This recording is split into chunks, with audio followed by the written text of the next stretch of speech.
This is going to be a major problem for parts of central and east Georgia in terms of wind damage and infrastructure damage. Any sort of wind that would be even approaching or thinking about approaching 100 miles per hour would be east of Interstate 75.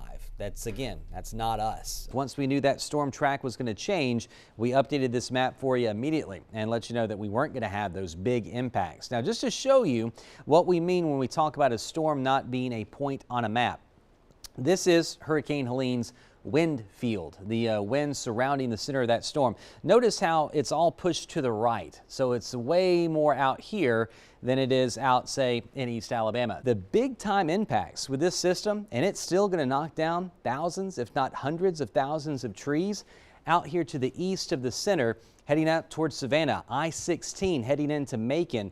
That's going to be a corridor of some wind damage, some problems, and further north from there into parts of east and north Georgia, they'll have big issues to deal with. Yeah, we're here at the River Gallery, and again, it's one of the first things you see right as you kind of come in the door here, and it tells the story of the first people to settle here in the Chattahoochee River Valley, starting from the Ice Age and going all the way to the Native American culture that was here in place when Europeans first arrived to the area about 500 years ago. You're also going to be greeted by Oscar, the American alligator. If you've been to the Columbus Museum before, you know Oscar here, a 15-foot long alligator that comes in weighing about 800 pounds. And at the time that Oscar was poached in the Chattahoochee River, he was about 50 years old. Again, a really neat sight to see right as you come in here to the newly renovated Columbus Museum. Now let's talk some weather.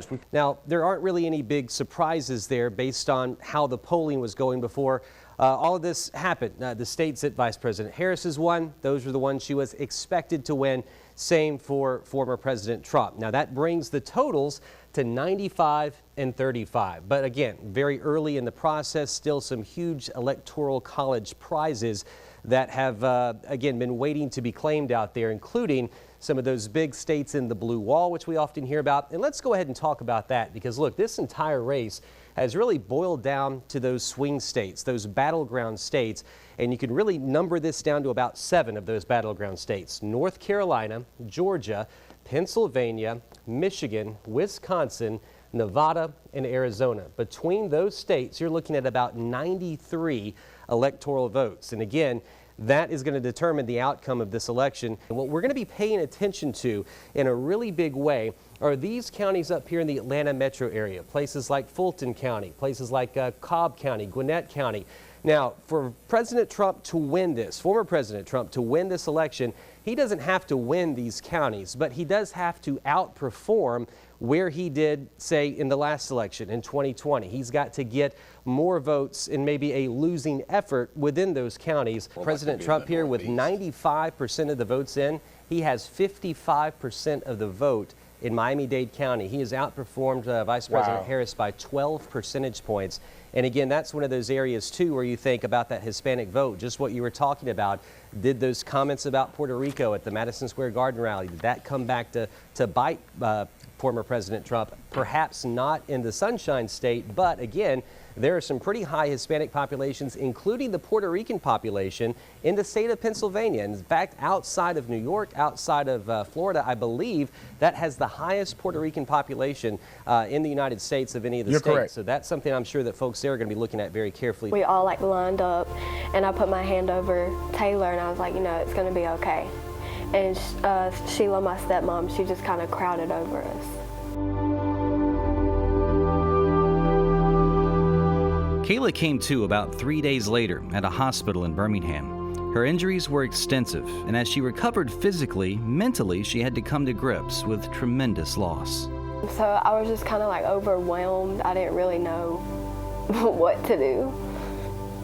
For the first time, Kayla and one of her rescuers from that day, a firefighter named Wes Jones, were able to sit down together with us to share the story of survival. Wes made his way toward Lee County Road 38 soon after the tornado moved on, first by truck and then on foot. He and a Beauregard School resource officer, Brent Davis, made their way to Kayla's dad's property. Once we determined that this is ground zero, we went into full search and rescue mode. They found Kayla about 75 yards from where the mobile home once stood. They quickly got her free from a tree she was pinned under, got her to a clearing, and took stock of her extensive injuries. putting a makeshift splint on her leg that they were able to fashion out of sticks and gauze. If we didn't get to her into an ambulance with professionals with more equipment, as fast as we could, she would have a better shot at that point. Chief Meteorologist Kinkade. Well, since earlier tonight, we've made some updates to our severe weather concerns, at least the threat areas. We've pushed that higher risk for a strong storm, maybe damaging winds, an isolated tornado. We've pushed that risk down to the south between Clio to Eufaula to Cuthbert to Americus and point south from there. That's where the energy levels in the atmosphere are a little bit higher, maybe a slightly better chance at a severe type storm tonight or overnight. For most of us, the threat is very low, but it's not completely zero. We'll keep an eye on it for you. There's just less energy available to get storms going around here. It's mostly going to be the rain and flooding threat, and that's something that we've told you all along. We expect rainfall totals averaging more than 2 to 3 inches in many spots. We'll have some places between 4 and 6 inches of rain and maybe even some isolated higher amounts than that. That's why there's a flood watch in place for a lot of our Georgia counties, East Alabama. Same story here, a flood watch, meaning we need to watch out for the possibility of high water that could cause some issues. Now, as far as the warnings and the different advisories that are in place, we do have flood advisories covering parts of Randolph, Chambers, Lee, Tallapoosa, Macon, and Bullock counties. And there are some river flood warnings in place too. That will be in anticipation of high water coming from upstream, downstream. Again, live out here tonight, Kia's Night of Lights. You see behind me, they're on stage getting ready to flip the switches here. We've got the trees lit up beside us, some of the poles lit up beside us, but the building is going up and they're counting down right now. 7, 6, 5, 4, 3, 2, 1. There you go. A beautiful sight to see again, hopefully getting you in the Christmas spirit here.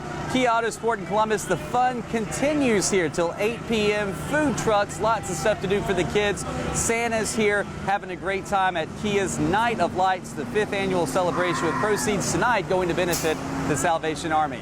Live out here, I'm Chief Meteorologist Kinkade. We'll send it back to you guys in the studio. I wanted to show you real quick our WTVM weather app. In just a little bit, we're going to take you live outside and see what's going on across the Chattahoochee Valley as we deal with the impacts here from Helene. But we've got the weather app pulled up here for you tonight. A reminder to you, as always, if you have the app, that little menu there in the upper right-hand part of your app, those 3 stacked up lines, go to your settings right here. Make sure Storm Team alerts are turned on.